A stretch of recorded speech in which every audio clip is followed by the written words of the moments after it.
Hello everyone, this is me Monica Sachdeva and I welcome you on the platform of Dehradun CLAT Academy। देखिए guys, आपको पता है अब धीरे धीरे अलग अलग स्टेट के नोटिफिकेशन आउट होने वाले हैं। यूपी का, उत्तराखंड का, दिल्ली का, सारे नोटिफिकेशंस आपको धीरे धीरे देखने को मिलेंगे। तो आप अपनी तैयारी को थोड़ा सा और ऊपर कर दीजिए और बढ़ा दीजिए, क्योंकि आपने वो कहावत तो सुनी होगी कि अगर आपने किसी भी चीज़ को पाने की मतलब पूरी कोशिश की है, ठीक है, तो ज़र्रे ज़र्रे ने उसको आपसे मिलाने की साजिश की है। जो भी ये कहावत है, मेरा कहने का सीधा अर्थ इतना सा है कि आप अपनी तैयारी को इतना हाई कर दीजिए कि भगवान जी खुद मजबूर हो जाएं आपकी मेहनत को देखते हुए आपको रिज़ल्ट देने के लिए। तो आज हम अपनी उसी कॉन्स्टिट्यूशन की सीरीज़ को ही आगे बढ़ा रहे हैं। आज मोस्ट प्रोबेबली प्रेसिडेंट का टॉपिक कंप्लीट हो जाएगा। तो आप जो वीडियोस, पुरानी वीडियोस को देखने के बाद ही यहाँ आइएगा, क्योंकि एक कनेक्टिविटी बनी हुई है सब वीडियोस में और आपको उस कनेक्टिविटी को बनाए रखना बहुत ज़रूरी है। Because law is all about linking one topic with other, right. तो हम प्रेसिडेंट की पावर्स पढ़ रहे थे। ऑलरेडी हमने executive power, legislative power cover कर दी हैं। आज हम आएंगे प्रेसिडेंट की फिनेंस के पावर्स पर, और जो जुडिशरी के पावर हैं, जुडिशियल पावर्स हैं, वो भी देखेंगे साथ साथ। चलिए, सबसे पहले हम बात करते हैं फिनेंशियल पावर की, ठीक है। फिनेंशियल पावर में जैसे मैंने आपको एग्जीक्यूटिव में पूरी लिस्ट दी थी, लेजिस्लेटिव पावर में पूरी लिस्ट दी थी, तो यहाँ फिनेंशियल पावर में भी मैंने आपको पूरी लिस्ट प्रोवाइड की है। 110, 111 सिंपली बात करता है मनी बिल की, जिसके बारे हम पहले भी बात कर चुके हैं। ये मनी बिल की plus assent to the bill. 111 बात करता है एसेंट की। तो सिंपल वर्ड्स में अगर हम कहें कि मनी बिल पास तभी माना जाएगा, मतलब एक्ट तभी बनेगा जब उसको सैंक्शन मिलेगी किसकी? प्रेसिडेंट की। और मैंने यहाँ केवल मनी बिल की बात इसलिए की है क्योंकि ये एक तरह से फिनेंशियल पावर के अंडर आएगा, ठीक है। फिर हम बात करते हैं अगर 267 की, तो 267 जरा अपने आप बेयर एक्ट जरा देखिए, तो बेयर एक्ट आप निकालिए और इसमें 267 को आप ज़रा देखिए। उसमें आपको देखने को मिलेगा कि जो कंटिजेंसी फंड है, मतलब अगर कोई ऐसी सिचुएशन अराइज हो जाती है, जैसे 2013 में आपका केदारनाथ फ्लड ट्रेजेडी हुआ था, ठीक है, तो इस तरह से फ्लड, कहीं बिहार में काफ़ी फ्लड आती है कोसी रिवर की वजह से, तो ऐसे अगर कोई कंटिजेंसी अराइज होती है तो फंड को एडवांस करने की जो पावर है वो भी प्रेसिडेंट की ही है। तो it also comes under the financial power of the president. Then 280 जो है ये आपका ऑलरेडी बात करता है फिनेंस कमीशन की, ठीक है। तो फिनेंस कमीशन की एस्टेब्लिशमेंट वगैरह, और ये भी आपका क्योंकि फिनेंस से रिलेटेड है तो फाइनेंशियल पावर में आ जाएगा। एस्टेब्लिशमेंट कौन करते हैं? प्रेसिडेंट। ऑलरेडी हम डिस्कस कर चुके हैं। 112 पर अगर हम आए तो 112 आप देखिए। 112 मैंने आपको पहले भी बता रखा है लास्ट क्लास में, मतलब लेजिस्लेटिव पावर में भी बताया था, and it will also come under financial power. Why? Because it talks about the annual financial statement. Annual financial statement यानी कि पूरे साल में जो गवर्नमेंट का खर्चा हुआ है, गवर्नमेंट ने जो एक्सपेंडिचर करे हैं, उसका जो पूरा स्टेटमेंट तैयार किया जाता है, ठीक है, वो जो रिपोर्ट ये बनाई जाती है वो प्रेसिडेंट ही पार्लियामेंट के सामने रखते हैं, ठीक है। इसलिए ये भी प्रेसिडेंट की फाइनेंशियल पावर में आ जाएगा। तो this was all about financial power. I hope बहुत ईजी था ये, तो आपको ईजिली समझ में आ गया होगा। अब हम बात करते हैं जुडिशियल और डिप्लोमेटिक पावर की। जब हम जुडिशियल पावर की बात कर रहे हैं तो जैसे हमने लेजिस्लेचर में देखा था कि लॉ मेकिंग पावर, मतलब एक तरह से ऐसे भी कुछ इंस्टेंसेस हैं जहां प्रेसिडेंट की पावर, लेजिस्लेटिव पावर हमें देखने को मिली। तो इसी तरीके से जुडिशियल पावर भी है। आर्टिकल 72 जो जैसे कि कोर्ट की पावर होती है माफ़ी वगैरह, मतलब एक तरह से डिसीजन देने की, जो भी केसेस उनके सामने आते हैं जस्टिस करने की, उसी का थोड़ा लिंक करते हुए आर्टिकल 72 का है पार्डनिंग पावर। पार्डनिंग पावर किसको दी गई है? यहाँ प्रेसिडेंट साहब को दी गई है। और देने का जो कारण है मतलब ऐसा ये नहीं कहा गया कि वो मेरिट्स के बेसिस पे डिसाइड करेंगे जैसे कोर्ट करता है, ठीक है।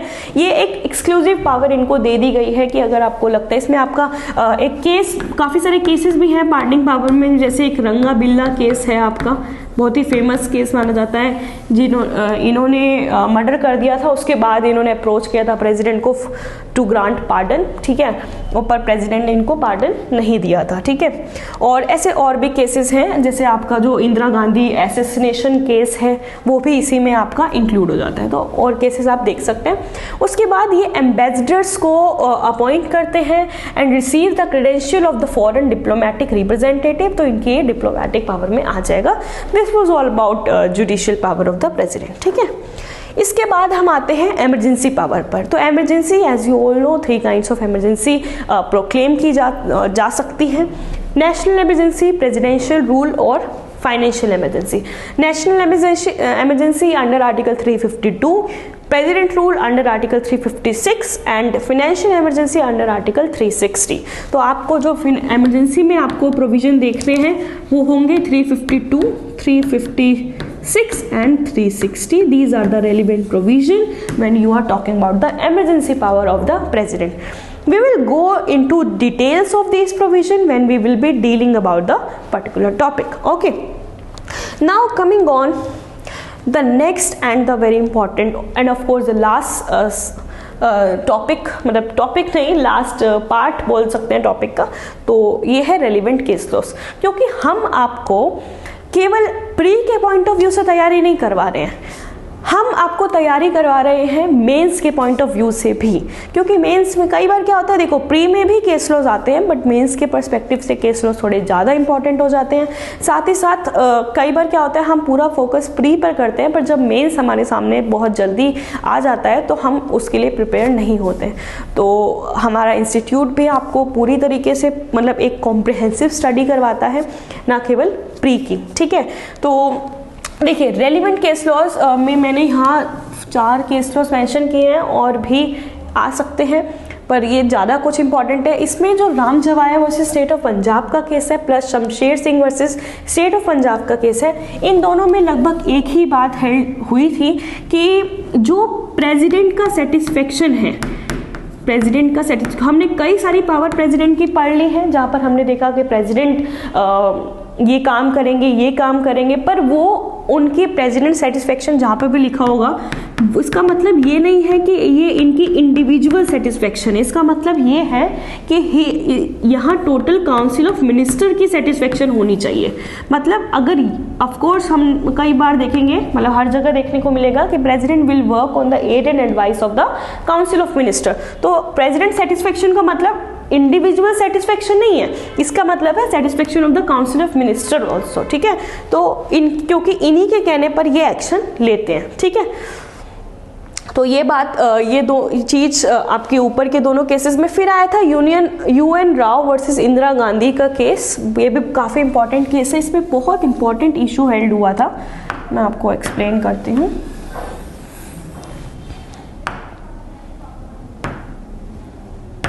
देखिए, तो इसमें UN राव वर्सेस इंदिरा गांधी में हेल्ड किया गया था कि इवन इफ अगर लोकसभा डिसॉल्व भी हुई है, आप मुझे कमेंट बॉक्स में बताएंगे कि लोकसभा को प्रेसिडेंट कौन से आर्टिकल में डिसॉल्व कर सकते हैं। मैंने अपनी प्रीवियस वीडियो में भी आपको आर्टिकल बताया, तो आप मुझे बताइए।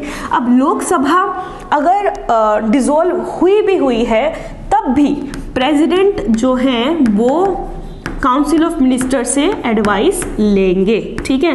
काउंसिल ऑफ मिनिस्टर से एडवाइस लेकर ही जो भी काम उनको करना है वो करेंगे।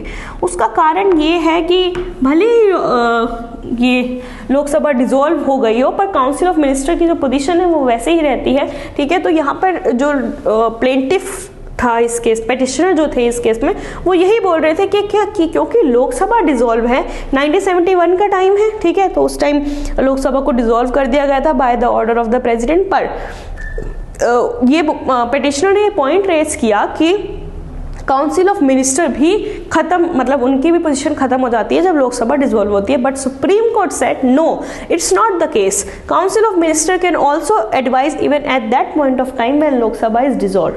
तो ये उस पीरियड ऑफ टाइम पर भी प्रेसिडेंट को एडवाइस दे सकते हैं in whatever matter it is required. ठीक है, चलिए, तो ये वाला UN राव वर्सेस इंदिरा गांधी का केस है। फिर BR कपूर वाला केस, ये इट इज रिलेटेड टू